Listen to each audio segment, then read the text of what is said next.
problem reacts a solution, order out of chaos. They set up the problem, U.S. funds with NATO, Saudi Arabia, Qatar, ISIS in Syria to go after Assad.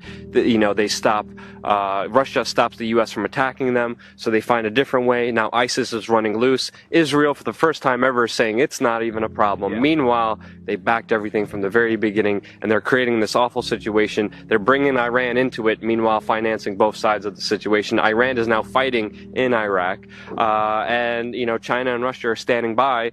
They're being agitated in Ukraine with the bombing in Donetsk and Slavansk right now.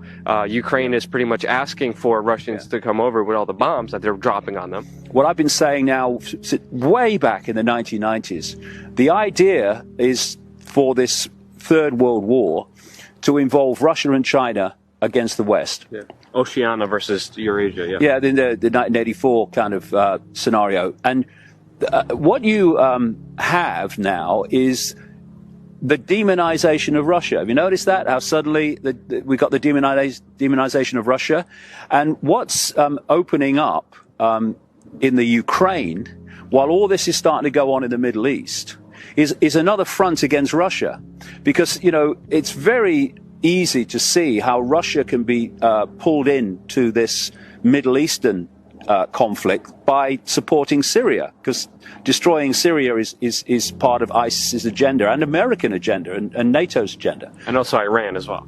Yeah, and destroying Iran. Yeah, so you can see how it's how the pieces in the game are being moved around to create this scenario that Pike talked about. The idea is to basically bring everything to its knees, so that the world would have to be rebuilt in its structure and the way it operates, and that would be in the image of what they've been working towards all along.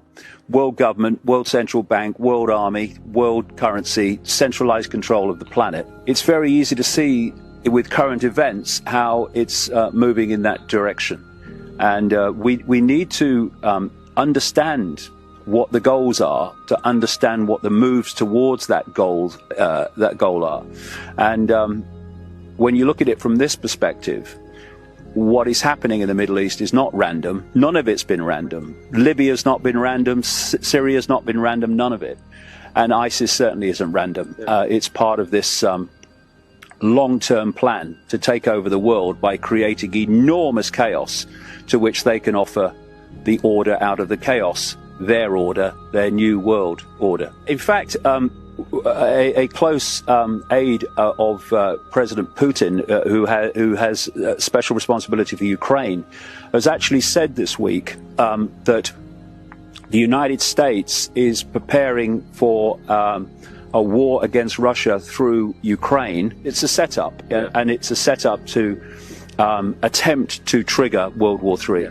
World wars change worlds, and if you have a global agenda, then global problems allow you to offer global solutions.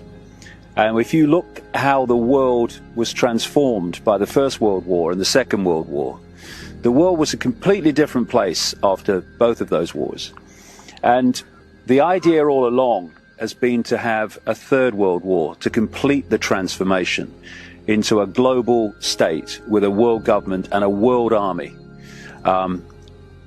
dictating to the global population.